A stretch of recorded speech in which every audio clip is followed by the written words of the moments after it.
I'm Chloe Johnson and welcome to this Fresh Business Thinking webinar COVID-19 series. Coronavirus is continuing to be a challenge for small businesses and entrepreneurs across the UK. The outbreak leaves an overwhelming uncertainty into the future for business owners. But this is a time when as a business community we need to come together and support one another. And we're lucky enough to work with organisations and individuals who are passionate about supporting entrepreneurs during this difficult time. One of those is our speaker today, Michael Jacobsen, Executive Chairman of European Leisure Management Group. He also chairs Global Entrepreneurs Agency, a social business delivering programmes for governments and agencies sending startups to the UK. Along with co-producing Dirty Dancing on Stage, Michael has acted as a mentor at the Peter Jones Enterprise Academy, was a visiting entrepreneur for Startup Britain, has acted as a mentor in Textiles London and was selected coach for the UK government's Growth Accelerator. Today, Michael will be discussing key steps on how small businesses and freelancers give themselves the best chance of survival and stabilise and come out the other end of COVID-19. Michael will be talking for around 45 minutes and then we'll have some time for Q&A. If you do have any questions for Michael, leave them in the function on the bottom of your screen and we'll do our best to answer them later on in the session. That's all from me for now and I'll pass over to you, Michael. Hey Chloe, and greetings everyone. Thanks for having me today. I've actually got two special guests who I've been doing a lot of work with over the past period of time, particularly quite intense work over the past month during this crisis. One is Piers Mummery, who's the CEO of Tech CXO, which is an on-demand C-suite executive service working with growth companies. And another one is my good friend Ketan, who's joining us, who's an entrepreneur who runs advisory programs and acceleration programs for governments all around the world. And we're going to work together to deliver this program for you today because there's a lot of material to get through how to cope with this crisis. As Chloe said, I am an entrepreneur. I founded Dirty Dancing on Stage, which was an entertainment empire which grew to $1 billion company around the world, and now I run coaching programs. I do one-on-one coaching, and I host a TV program on Sky News Australia on business. Super passionate about dealing with this issue that we need to deal with. Obviously, we are dealing with medical crisis, social crisis, and economic crisis. What is super important for SMEs to deal with is the economic crisis, of course, with all due respect to the medical and the social elements. But as SMEs, everybody, all of us are plunged into an uncertain situation.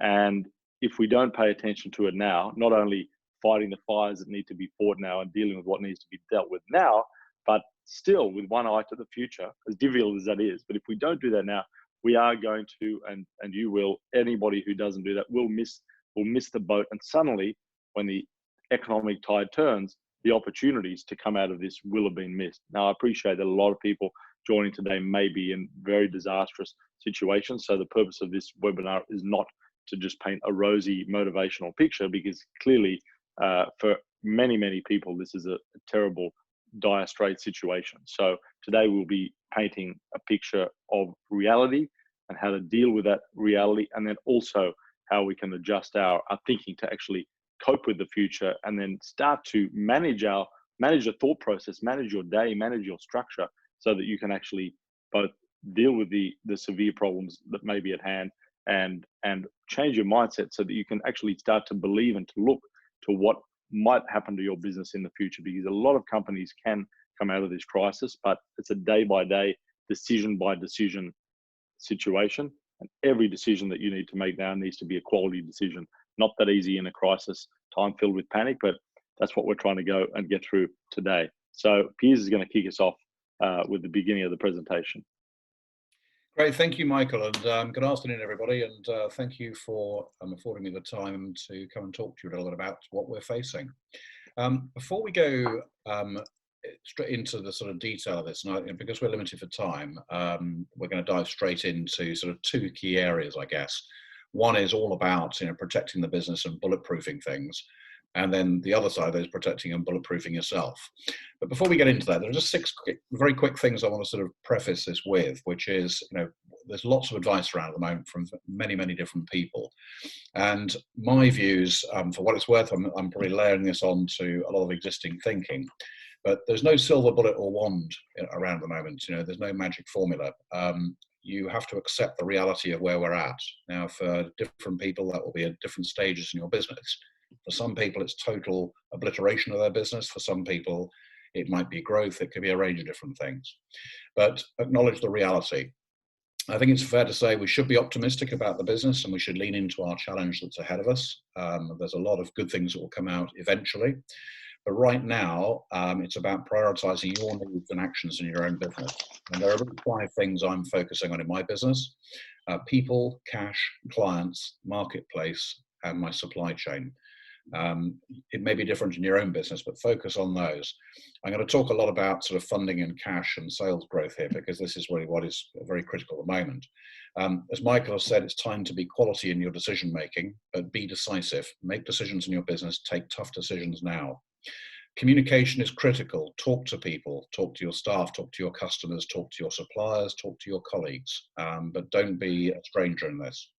And right now, it's time to double down the focus on customers and staff. That's what we'll get through this. So if I jump into the things that you can do in your business right now, some of these will have already been taken place in some businesses. I am repeating a lot of what's been said, but that's because this is true. So the first thing, let's look at reducing cost. My lovely assistant's good. There we go. So reducing cost. I mean, there are a number of different things you can do, and anyone who is not looking at reducing costs in your business, you're crazy, because right now we're in a pandemic, we're in a long period of uncertainty, and we don't know when we're out the other side. So the first thing to do, in my view, would be to rebudget your current business. If you don't have a budget, get one. Many people can help putting budgets together, and there are lots of free templates. I've got templates and very happy to share that. But rebudget your existing business and look at where your costs are and look at potentially what can be reduced. The second thing will be an immediate cash flow forecast. If you don't have a daily cash flow forecast for the next 13 weeks, you must have one. Do you have the option to look at cancelling offices, perhaps reducing your rent? Landlords are naturally concerned, but talk to them. Don't just stop paying the rent. Talk to them about ways in which you can get through that. Look at things you subscribe to. There are plenty of subscriptions that we perhaps don't realise that we pay for, some of which we need, some of which we don't. Look at your own personal expenses within the business, and I think it's now time to say at the moment there are no luxuries. You go back down to the bare essentials. If you are in a position where you have to cut pay or furlough staff, it does start with the top. So look at cutting yourself. Furloughing staff is a tough decision, as is laying them off. It's also important that where you have existing creditors, don't just go quiet. Look to talk to them and look at extending terms with them. Most creditors will be very, very accommodating if you talk to them and just ask for extended terms if you need time to pay.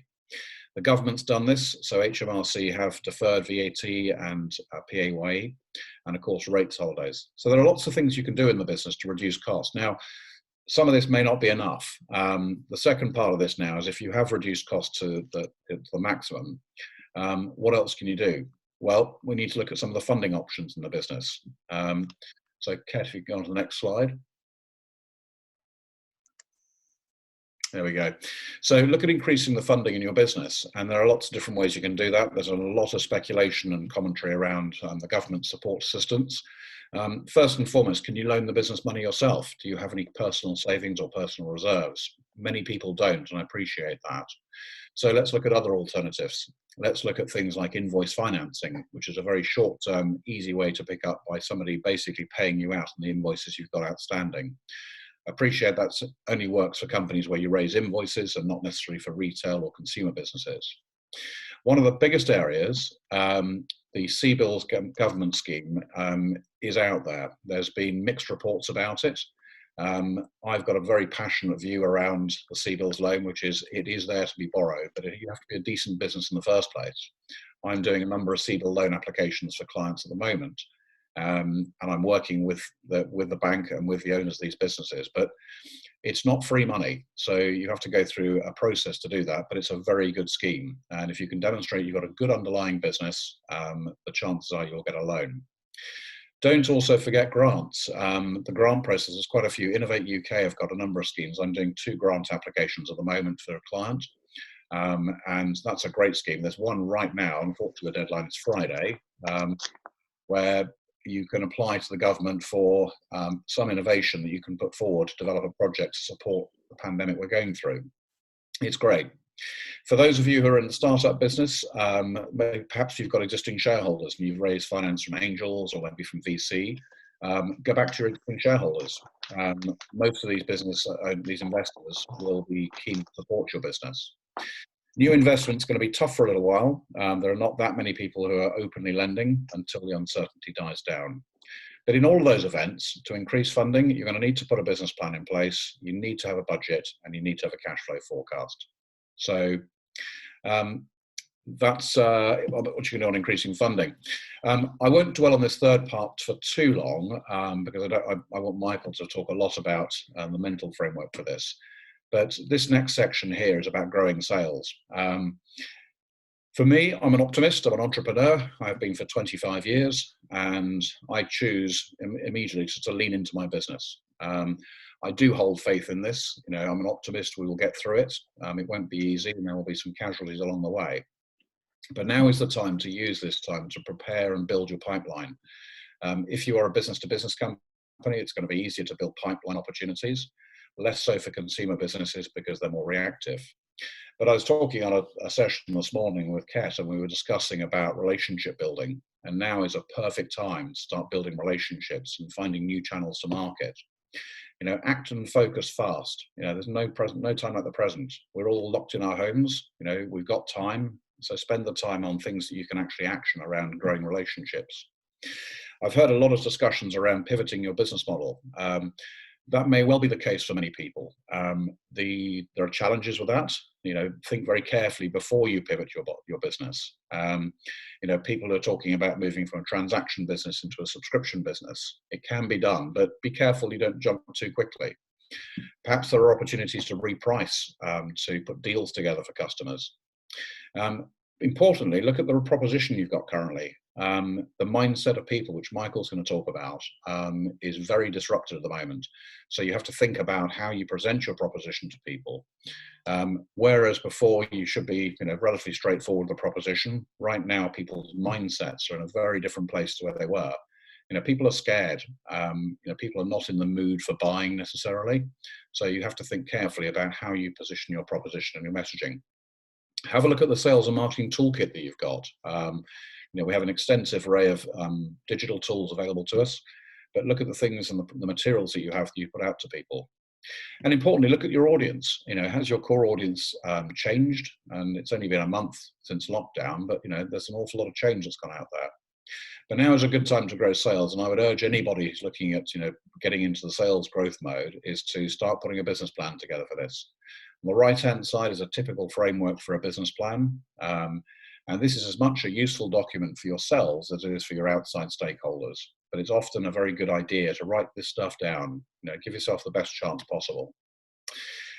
So those would be the sort of three things that I would talk about really in terms of what you can do now. You know, you can reduce costs, you can fund your business, and you can grow sales.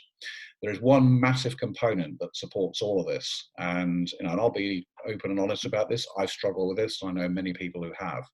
And that's the mindset that goes with this. Michael's now going to talk, and I've left quite a lot of time because this is probably the most important part, is developing the right mind frame so you can protect your business. So, Michael, back to you. Thanks, Piers. Yeah, I want to talk today, specifically in my little slot here, about mindset. Mindset is a real life concept. It's not a. I want to make the point that it's something that all of the three co-hosts on this show today, on this webinar, certainly practice. And I think if you look at the leading business people across the world, including people who I've interviewed for my book, and including people you can find on YouTube, Elon Musk, Steve Jobs, Bill Gates, mindset is a huge part of everybody's day-to-day life if you're a successful business person. So it's not some airy-fairy, you know, cute metaphysical concept. It's a true concept that as a business person, we have to get our mind, we have to get our head straight in order to get through any business day, in order to create our vision, in order to succeed in our vision. And I want to give some tangible examples as to how this can and should be done. First, I want to start off by talking about the Navy, the US Navy SEALs. The Navy SEALs are considered to be the most elite military body in the world. And these are the people who who go in. If we can just slip to the next slide, Kat. These are the people. I'm jumping to number 3, but I want to open with this. These are the people who go in and do things which are virtually impossible. They went in and go on reconnaissance missions and do all sorts of crazy stuff. One thing that they have in common with astronauts and with Olympic athletes is this: they all use something called creative visualization. Now, if somebody talked to you about creative visualization, normally, and you didn't know that Navy SEALs, astronauts, and Olympic athletes use it, you might think, well, this is some crazy concept. But yet, when you look at the Navy SEALs, and when you study, as I have, because I'm writing about them in my next book on mindset, when you look at the fact that the first week of a Navy SEALs training is called Hell Week, and they have to go 5 days with only 5 hours sleep, and they're trekking, but they're working, trekking, jumping out of helicopters for 20 hours a day. So, what kind of mindset would you think? Well, you need big muscles and a lot of stamina. No, they use creative visualization for several hours each day to visualize themselves successfully getting through the mission. Astronauts, if you look at even on YouTube, or you look on the NASA website, or you look at some of the world's most famous astronauts, they also use this. So what does that mean for a business person? Well, it can mean however it resonates with you.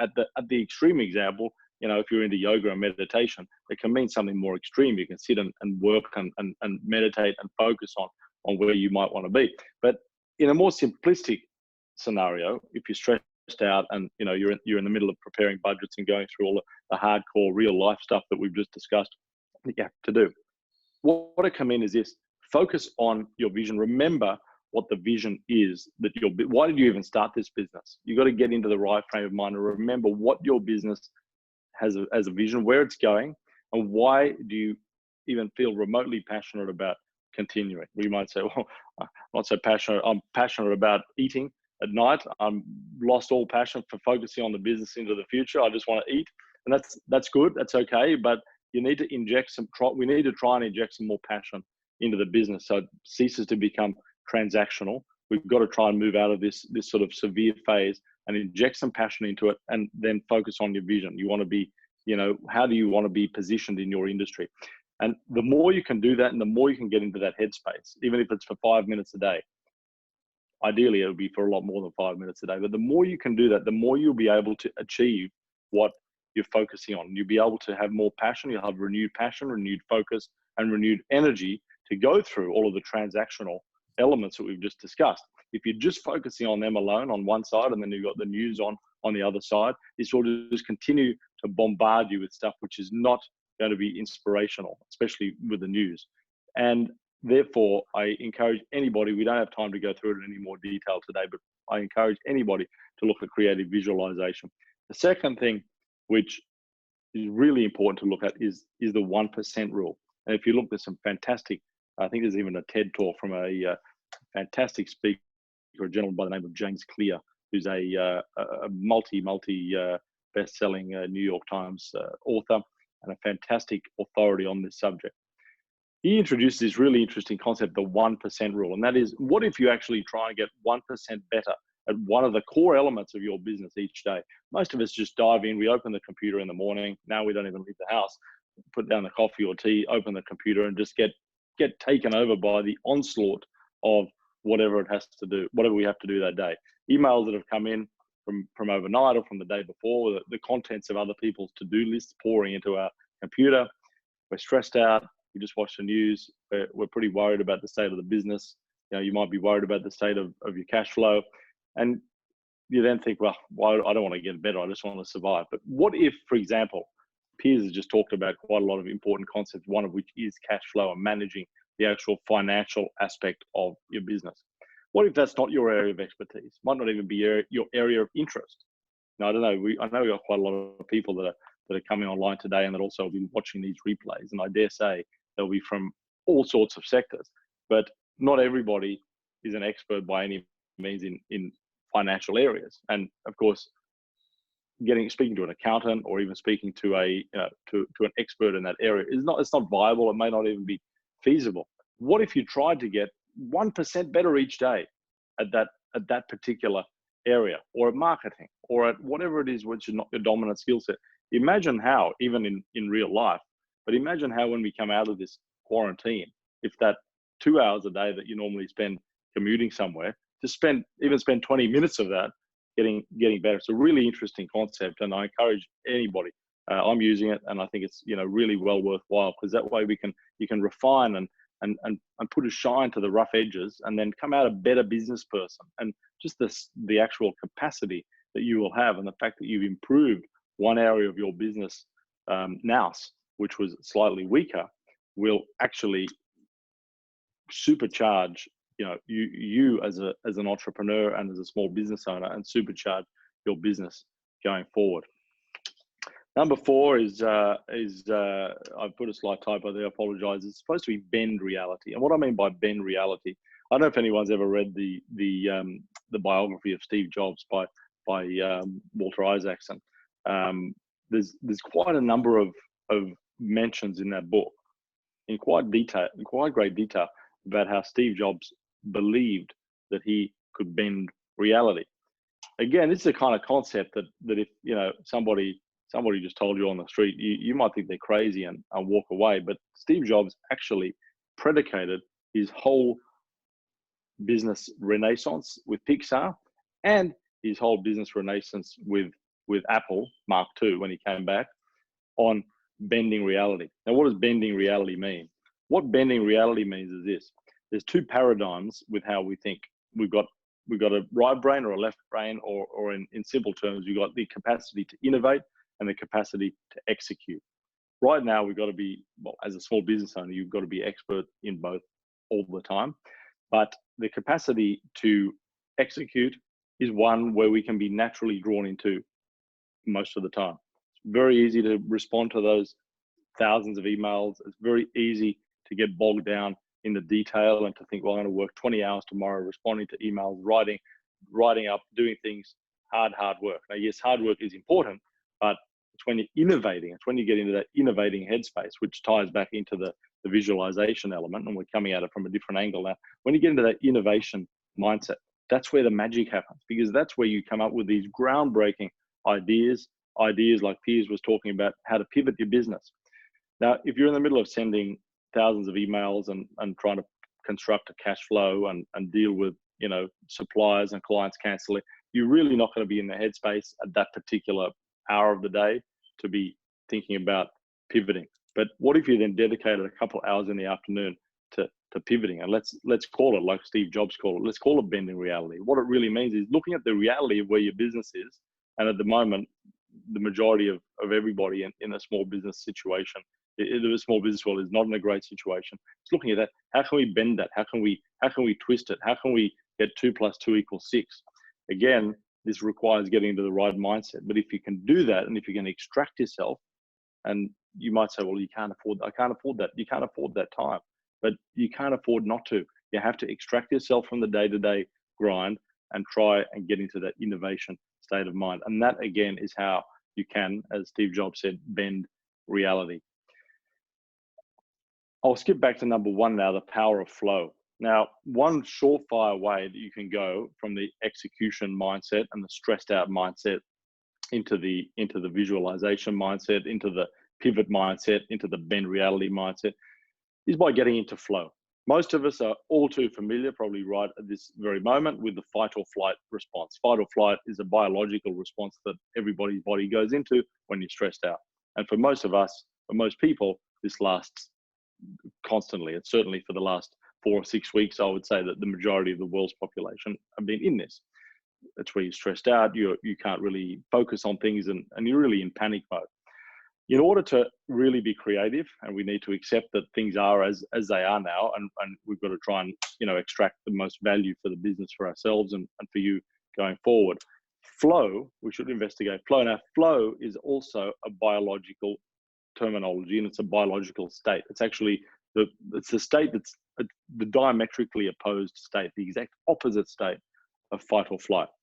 And flow is that state where you're in, where you lose all track of time. It's the same state that people are in when they're in love. When you're consumed by this bubble of fantasticness. And it's a state where if you weren't stressed out and you didn't have to worry about finance or money or the COVID-19 crisis, You might get into it in any given day once you start sinking into the part of your business that you love. But how do you do it when you're in a stressed out state? And how can that then segue into innovating? You can hack flow. And again, we don't have time to go into it in all sorts of detail, but I want to raise the concept. You can hack flow. And you do that by taking yourself from the stressed out mindset to this mindset. And one of the best ways to do that, firstly, is to realize, as simplistic as this might sound, that there are two mindsets and that there's totally different outputs that come from those two mindsets. So, for example, as a small business person, one of the things which keeps you stuck in your head and keeps you in that execution mindset is the fact that you work alone. You might not be alone because you might be in a house filled with family and kids and what have you now, but you work alone. So if you don't, one of the best ways to hack flow is by having someone to bounce things off, be that a coach, be that your uncle, your auntie, your grandmother, somebody who you can call up who's not necessarily in your day-to-day orbit and you can talk to, because that process of bouncing the ideas back and forth, even if you disregard their advice completely, you might come up with a particular brainwave while you're talking to them. And their advice will be completely disregarded, but it's triggered something in your brain. So having the ability to run, and that's why, again, athletes use coaches and all sorts of people have teams of people. And you don't have to be a rich business person to be able to do that, because even right now, again, sitting in your house, you can do that. So the process of running things by people. Secondly, you can hack flow by realizing that there's a biological segue in between the stressed out state. So you can go for a walk, you can listen to music, you can go and read a book on a completely different subject to your business. It will, neurologically speaking, rewire your brain and get it prepared to do something totally different. These two things will get you and help to get you into the flow state. When you're in that state, that's when you can really bend time, because if you come up with a groundbreaking idea for how you can pivot your business post COVID-19 or mid COVID-19, that brainwave might come to you in the space of one hour, and that might revolutionize your business and completely change the course of how your business comes out of this. It may well be, but you're not going to get to it if you're only sending the emails and doing the hard yards or the whole day. There's time and place for that, but some other time has to be allocated to do that. That's going to get you in the flow, will get you in the innovation state of mind, which will then allow you to think about pivoting and other things that you may well need to do. Finally, the power of habits. Again, working from home, everybody's out of their habit. And most of us have a habit, whatever it might be, getting a coffee at this time, exercising, going out, going to the gym, getting on the tube. And those habits construct your day. Without those habits, everybody, as the whole world is right now, feels somewhat disoriented. But in order to be, and if you, again, I've written books where I've studied some of the most successful people, plus there's tons of literature on the internet about almost every successful person under the sun. Habits and having a habitual relationship to the key things which will drive that person's success is a common theme which is invariably shows up in every single successful person. Again, not just in business. What habits would a Navy SEAL need? What habits would an astronaut need? An Olympic athlete, what habits do they need so far as their training regime and their nutrition regime? Habits drive and they create the person, they create the athlete, if you will. And they can also create the corporate athlete. I'm not saying that you have to have a day constructed of exactly the same habits as if you were going, and if it was a normal real life and you were going out day to day, but you do need to look at habits. Those habits, again, could be going back to the 1% rule, spending 1% of your day on things which are going to improve your skill set. It could be reading 30 pages of something. It could be watching YouTube videos on a particular subject, whatever it might be. Having those habits is important. Is a vitally important way of constructing your day, because again, you do a certain habit for X number of minutes a day, over a week, over a month, over a year. That's going to give you the expertise. And as a small business owner, the major assets that you have right now is one, the relationships, the long-term relationships with your clients or customers, but two, it's your skill set in a particular area. And so again, enhance your skills in the area where you're already skilled, and then round your skills but make habits around those things. And in doing so, it's going to make you a better business person. And all of these mindset habits, to tie this up together, will put you in the optimal state of mind to do everything which we've already talked about, everything which Piers touched on. Not that you can't do it without it, but it's going to put you in the optimal state of mind. And I want to encourage everybody that we now need to start thinking about business survival, about keeping our businesses alive, about keeping your businesses alive, and getting into the optimum mindset is going to help that. There's no point thinking of it any other way. What do you think about that, Ketan? Is that your experiences? Yeah, no, absolutely. And in fact, it's a beautiful dovetail into what I want to kind of contribute here. I think obviously all of you that are listening to this right now, Piers has actually gone into sort of 5 key areas within, or 4 key areas in what you've got to do in your business.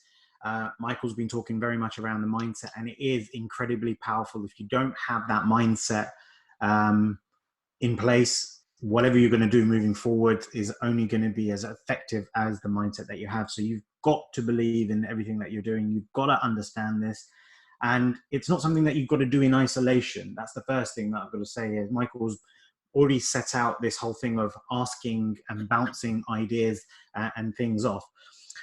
Coming from a more strategic position, I mean, there's a lot of freelancers out there. There are a lot of solopreneurs. There are a lot of small businesses who are fretting and worried about their ongoing business, whether they're going to be able to get new customers, whether they should be getting new customers at this moment in time, or what the state of their business is going to look like on the other side of recovery. And I was having a conversation with another expert, actually from TechCXO, over the weekend, and he came up with 3 things that I'm going to share with you, which I think are just amazing, great advice. So the 3 things that you've got to consider as a business owner or a freelancer strategically is survive, revive, and thrive. They're the 3 things. And ultimately, you're not going to just do one of these. You have to do all 3. So those that are actually continuing within business right now, those that have that kind of mindset to move forward and take and look at opportunities or be creative, they're actually looking more at the thrive side of their strategy rather than survive. But the first thing you've got to do is look at survive. I mean, Piers talked about himself. He said, you've got to reduce and restrict your budget, your spend, and take away luxuries. This is all about survival mode. Build the strategy within your company, within your mindset, within the processes that you undertake on mode of survival. What is it that I need to do to survive right now? And this could be about client maintenance. It could be about customer success management. It could be about humanizing your connectivity rather than trying to push product or service onto your client. Be more human, ask about, their current experiences of COVID-19, etc. Be in this kind of place, because again, this is something that Piers and Michael have both shared in previous webinars that we've done. People remember traumatic events and places. I think Michael's talked about this in the past, about you all remember where you were when we heard about September the 11th, or Diana's death or something like this, for example. So this form of trauma is going to leave a mark and an impression within the human.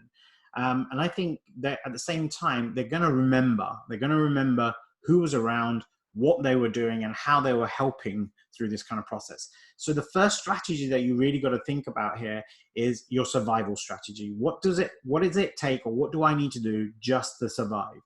Okay. The revive strategy is very much more about what changes are you going to make to get back to where you were. Okay, let me just repeat that again. What changes are you going to make to get back to where you were? So this is pre-COVID-19, before all of these kind of situations. In some cases, the strategy could be that you're going to change the way in which you serve your customer. You're going to maybe introduce more digital products or services or solutions, or you are now going to have a different revenue source come in, or product level that's going to be coming through. So what is the difference that you're going to make? What changes are you making in your business to get it back to where it was?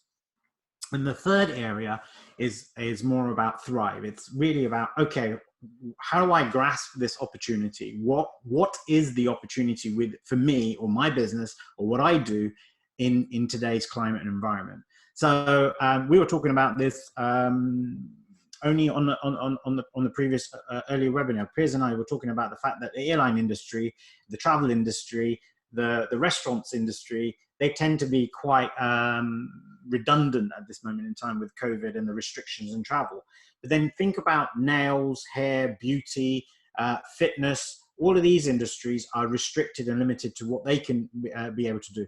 But this COVID-19 pandemic has provided an opportunity for them to diversify what their business proposition's about. Some business owners are looking to create accredited training programs. Some are now looking to create more online programs, which will allow people to be, they don't necessarily have to be physically distanced physically in front of you in that respect. And the next part of Thrive is particularly for people like freelancers, those who are camera or film, photography, those that are independent consultants who freelance all the way through, anyone that's a fit pro, for example, or a personal trainer. These people who are normally independent and tend to rely on having contracts coming into them or project coming into them. As we move out of lockdown, as we move towards getting back into that kind of social connectivity perspective, and social distancing starts to reduce itself, there is going to be an abundance of opportunities for you. In fact, those industries are going to be overwhelmed. The amount of people that want to get back to the barbers, the beauty salons, all of these kind of stuff, the pubs, the bars, the restaurants, all of these are going to become more and more active. I mean, we were talking about this earlier in the fact that we cannot wait until lockdown, because what's the first holiday destination you want to get to? So what you're doing in a Thrive strategy is you're starting to understand what is it that you're going to be able to do to acknowledge and onboard this opportunity. So your visibility, your marketing, everything needs to start working towards this whole piece of Thrive. So you're not looking for the business today, you're looking to actually get engaged with that prospect as you move towards the environment around you relaxing and loosening and normalizing. So the three elements that I want to add to what's already been presented here is you have to have three different strategies in tandem coming into your business, whether you're an independent freelancer, self-employed, if you are a small solopreneur business, or you're a small business itself. You want to think about what is your survival strategy, what is it that you have to do today to batten the hatchets and get through this torrent time. What is your revival strategy? What's the revive? What is it that you're going to have to do differently now to get back to where you were before this pandemic really impact your business? And the third thing is, what's the opportunity in where you are today that as you come out of it, you should be actually capturing and moving on to? So they're the kind of three things that I wanted to kind of add to the context of this conversation today, Michael. So back over to you. Yeah, look, I think as well, though, it's very important the way that you've broken those down into different, with different titles. And I think as well, I know Piers, coming back to Piers, also likes to break things down into numbers. And, this is not just some cute presentation style. The fact is that as an entrepreneur and as a small business owner, you have to fulfill, even if you've got a team, you're fulfilling about 10 different roles, 10 different jobs. You got to be an expert in, or fulfilling the roles that in a bigger company would be farmed out to multiple people. How do you do that effectively? You have to have ways, like in the old days when you go to a file and you pull out the file and there was folders in there, or even now on the computer when you got things filed. You've got to have different files with file names and file folders that you can pull out and keep it simple. And that, I think goes to the heart of being able to keep the day running smoothly from an administration perspective. This is how I'm going to think now about surviving. Now I'm going to think about thriving. Now I'm going to think about reviving. And yeah, they all rhyme, they all sound nice, and they all sound great, but they have important concepts that makes it so much more interesting and so much more simple to remember them and to focus on them in the midst of a stressful time. So I think I'll jump back to Piers because we've got a little bit more to go on the presentation, and then we can, more than welcome to start sending in questions if anyone has any for any of us. Yeah, I think what you can probably see from the combination of what Kat, Michael, and myself are saying is, in order for a business to do the things that it needs to do, it needs to have good people in it. So you as a business owner, if you're a solopreneur, a freelancer, or a business leader, you've got to set yourself up to be the best version of yourself.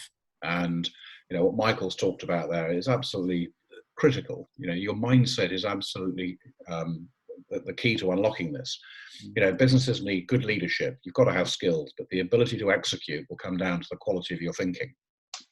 And there are lots of examples here, but there's some of the attributes, and I won't dwell too much on this because I'm hoping some of this should be obvious if you're in business for yourself. But these are the things that I think, you need to have as a business owner to get through this. So Michael talked about that sort of creative energy, being able to bend reality. You need a lot of energy. You've got to think creatively at this time. So creative energy is an absolute, a must for me. And Kat and Michael, jump in if you want to add anything to this at all, but I'll kind of skim through these in a few minutes. I'm also a great believer that if you don't love what you do, how can you be any good at it? So as a business owner, as an entrepreneur, you've got to be passionate about your product, your service, about your market, about your customers. You've got to love this. And if you don't, you're probably in the wrong business. So passion is a very key attribute to be able to have. Jumping ahead, focus. This is very key, as Michael was just saying there. As a business owner, you have a multitude of different things and different hats to wear. But right now, prioritize the things that are important to you in your business and focus your energy on that. If cash is your key requirement now, focus everything you can do to put cash in the bank and put cash on the table. Be absolutely focused on the things that are important. It's easy as an individual to have that mindset of just drifting off. So I'll get around to that. I'll look at that later.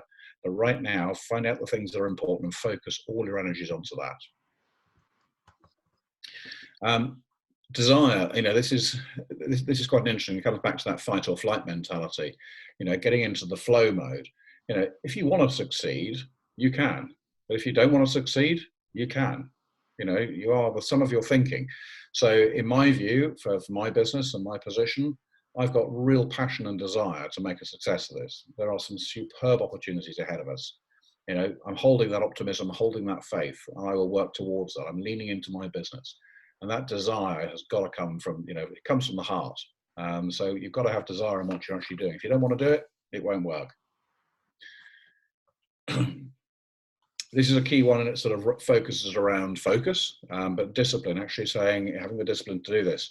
And Michael talked about, having habits, and I think this is a very key thing. So we've all been thrust into working at home. We are forced into this position. Now, for some of us, that comes easy because some of us are working from home already. But for many people, it's a completely foreign environment. And to have the discipline and get yourself into a routine, I go cycling every morning, and I get up, rain or shine, I get up at 6 o'clock every morning, and I'm out on my bike, and I'm set up ready for the day, and I discipline myself to do that. I sit at a desk, and I'm always at my desk by a certain time, and I have a routine. That takes time, that takes mental discipline, and and it's hard. Don't get me wrong; it's not easy to do, particularly if you're working in a challenging home environment where you may have children, you may have a partner, you could be in a small house, you may not have the desk, you might be working on a sofa. It's tough, but actually at the end of the day, you've got to have the discipline to follow through on these things. Finally, I think the most important thing is, any business owner will tell you, it's not easy making money. It's not easy growing a company. You have to grow through sheer determination, and you've got to have the grit to see this through. There is light at the end of the tunnel, and I'm a great believer in just being optimistic about the opportunities that are ahead. And I love, kept talking about survive, revive, and thrive. To get to that, you've got to have grit. You've got to have real fortitude to drive through this. There is a wealth of help out there, people who are dying to help. People are coming together as communities.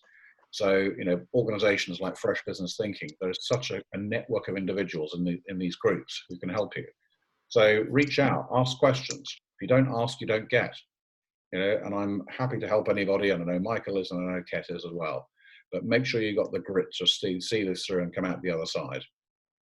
I just think Just on, if I can, sorry, if I just pick up on that subject of grit, because I think that, again, I want to tie this back to looking at people in other high performance professions, astronauts and Olympic athletes. An Olympic athlete does not enter the Olympics to come 10th. Now, I'm not saying that you should have a killer mentality and winner takes all and, be ruthless by any means. What I'm saying is that when Piers says grit, what I take that to mean is you have to you have to have the absolute determination that whatever happens, you're going to make sure that you're okay. Now, that may be a bit too rosy color for some people's businesses, but you can also be okay not being okay. There's government grants and there's support available if you're not okay to help you. But what's important is to have the absolute grit, determination, and be resolved within yourself that you are passionate enough about your business and your business life and your own identity as a business person that you will see this through, whether it be 8 weeks, 8 months, 18 months. And I think getting to that state in your mind, takes a little bit of tweaking and a little bit of work. It is absolutely grit, but it really takes a bit of mind management, I think, to get there. But when you're there, you're away and you really are in the flow state, and you are focusing 100% on seeing this through. Sorry, Kat, I think you were going to jump in there. Yeah, just one last bit that I have to say is that there's more than one answer to any one question. So if I was to give you the activity of finding permutations to the number 9, for example, you could have gone 7 plus 2, you could have gone 8 plus 1, you could have gone 10 minus 1, 11 minus 2. And that's just 4 examples of how you get to where you want to get to. And I guess the reason I'm saying this is that there is going to be an abundance of information out there. There's going to be an abundance of advice out there. There's going to be an abundance of guidance out there. I think what's important is, as you continue to build your mindset and your belief system and your grit system to what it is you're going to do, find the system that works for you as much as anything else. It's not just all about everything that we've said in today's presentation that you've got to go and follow by the written law, but take inspiration from there are things within the system which are going to be impactful for you. Some of you are in a very early stage of a journey, others are at a very late stage of a journey. So different parts of this presentation and advice are going to impact you differently. But always remember that there's more than one answer to any one question. So you don't have to follow a full system. You need to understand how that impacts and influences you and make it your own at the end of the day. And if it's working for you, share it. This is the whole thing about this community. What Fresh Business Thinking, GBA, EA, everyone's done is bringing collective minds together to share knowledge, to build this kind of knowledge transfer network, because we're all in this together. No one's immune to it. No business is immune to it. We've seen the biggest juggernauts of businesses being rocked right the way through to the small freelancer who just does not know how they're going to be able to pay for their groceries because they're so reliant on the income that they get on a day-to-day basis. So each and every one of us are in this together. And just remember that. Always more than one answer to any one question. Back over to you guys. Oh, well, I think we've got a couple of questions coming through as well, Ted. If you you want to handle them, and we'll see if we can get some people some answers. Yes. So the first question I had was in from Brian, saying Brian has been recently accepted onto a tech accelerator. This is for you, Piers. HyperHQ. His request is, what are the main points he should focus on attracting investors? So attracting investors during this disruptive period. Well, that's a great question. And I've actually had this approach from about 4 or 5 people in the last 2 weeks about how do I get investment for my business. I think the basic principles, and there are lots and lots of answers, a big discussion, but there are 2 things. Investors back management teams. So this is all about the team that you've built around you to grow your business. The second will be a scalable company. So you've got to be able to show a business that's capable of scale. But I come back to probably the most important thing right now, and this is a good test for an investee to go to an investor about, is demonstrating a good management team that's got the attributes we're talking about, that's got the mindset to get through this. Because as an entrepreneur, you need determination, grit. You're going to go through some terribly tough times. Make sure you've got the abilities and the strength of mindset to get through that. And really, good management teams are all about leadership, skill, and execution. You've got to be able to do what you say and show you can actually execute. So my answer is, right now, it's very tough. If you're actually in an accelerator, that's good. Use the ecosystem around you, but use this time to double down and build a really fantastic Class A team. Make sure you're the best you can be. Michael, anything to add to that? No, look, I think I totally agree with what Piers said. And also, I would just want to say, talking about communities, I just want to take this opportunity to say that I think that the communities, the information and getting immersed in a community is very important right now. As you've said, there's various different ways to get an answer, but I do have to say that information that's coming through the GBEA channel and information that's coming through your channel, I think is very, very important. And I think that also all three of us, I think I speak on behalf of all three of us in saying that if anybody watching this now or on the reruns wants to just have a chat, there's no obligation. Just drop anybody a line if anyone's in trouble. Please feel free, because I think just picking up on what Piers' answer was, I just wanted to home in on that. Getting the right information, not being overwhelmed, but having a few go-to sources, I think is really important right now. Mark, just to add to that, I mean, one of the things to be honest, I didn't like about the Q&A sessions on a lot of the webinars I'm on is you don't have enough time to really explore this. There's a wonderful question here, which is, how would I advise a small business in the travel and tourism industry to bounce back, sort of change? That's not something I can answer here in a Q&A session.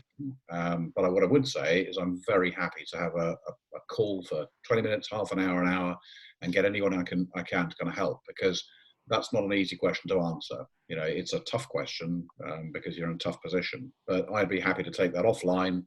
I'm easy to find on LinkedIn. I'm the only one of me around, so pretty straightforward, but happy to have a conversation. My phone number's on my LinkedIn profile. Ring me, I'll chat and give you all the advice I can. At this point in time, this is exactly as Michael's saying, reach out and use the help around you. There's a lot of it, and we want to help. I think just on that question, because that question was in its line itself about the business within travel and tourism in terms of bouncing back. I think the only advice I'd give you at this stage is stop thinking about the bounce back. Start to think about your business already. What if COVID-19 was here to stay? For example, if it's here indefinitely or here for the next 5 years, what does that do to your business? What would you have to change in your business?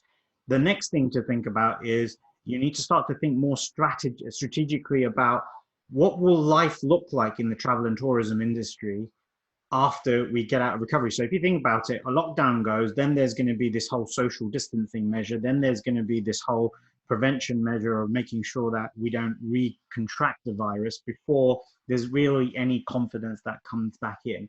So when you ask a question in this particular way, the psychology and the mindset within this is it's survival. You're talking as if you're survival, whereas your question's asking about thriving. So you need to ask yourself, what would you need to change in your business today if COVID was here to stay? And it could be, for all we know, for the next couple of years. And then the second thing you need to ask is yourself the question is, okay, what do you believe the industry is going to look like in whatever it is that you do within the travel and tourism industry as we move into normalization? Whatever answers you get there will start to pay tribute towards the strategy that you need to pull in. I'm conscious of time. Is there anything you wanted to add there, Piers? Sorry. Yeah, just very quickly. I mean, I think just in terms of resources, I've seen a question there about budget templates and so on. So my kind of view in terms of helping people is, if you've got a good business, that's where you can bring in advisors like myself, Michael, and Ket. If you don't have a good business, we probably can't help you. And I want to work with successful people and successful businesses. So I'm very happy to provide any resources I can to help you be more successful. So if anyone wants a budget template or a cash flow forecast template, just ping me an email. I'll send it straight back to you. And if you want to spend time talking it through, I'm very happy to do that. Because when you're successful, we'll be successful. And when we're successful, you can be successful. It's a symbiotic relationship. So if you need tools, if you need advice, or you want to get pointed in the right direction, just ask the question, please. I actually just see there, so Chloe's just posted onto the chat our LinkedIn profiles there, so please feel free to connect and reach out to us. Absolutely. Yeah, and I know, Ket, I know, Chloe, we're coming up to time. If I can just summarise, you know, where I think I'm at and where we're all at as a result of this, you know, the crisis is real. We know that. I think what Ket's point is, assume, God forbid, but assume that this or a crisis is here to stay. If you can build or rebuild a durable business around that, or work out how to pivot your business in this or other future crises that are to come, and there will be more, definitely over the next decade as the economics of this plays out, then you will have a very solid business, which will really, you know, set your business life in a much stronger position, even if it was already successful. The second thing I just wanted to say in closing is, please actually spend some time after the webinar or after you've listened to the playback and spend 15 minutes reviewing it and implement whatever of this, from whatever anyone individually or collectively said. Implement at least one, hopefully all, at least one of the things, because important now, you know, is the time to, as I said, to enhance skills and to spend some time improving skills. Implement something and just see what the effects are on your business. And finally, we're all available. You've got all of our profiles. Some people have emailed me as well. But for a copy of my book, there's a simpler way now. You can go, if you go to my website, we put a download link there. If you just go to michaeljacobsen.org, you can download my my new ebook for free as well, which hopefully will help some people. Chloe, I'll hand over to you. Fantastic, thank you very much. That's all we have time for today. Michael, Piers and Ketan, thank you so much for joining us on this webinar. I'm sure our audience will agree that this session has been incredibly beneficial for all those entrepreneurs out there battling through the current situation. If there is anything you'd like to catch up on from today's session, we'll be sending out a replay of the webinar shortly. It will be on our Hey Summit page, and it will also appear on our social media channels as well. Our next webinar in the Business COVID-19 series takes place on Thursday at 2 o'clock, and that will be by Dan Head from Visionary Food Solutions, who will be talking about mapping out the world of food service and dealing with the here and now. So if you are a food and drink entrepreneur, then this one is for you. If you haven't already, you can register for the webinar at freshbusinessthinking.heysummit.com, or you can click on the link in the comments. Thank you very much for joining us today, and goodbye. Thank you. Thank you.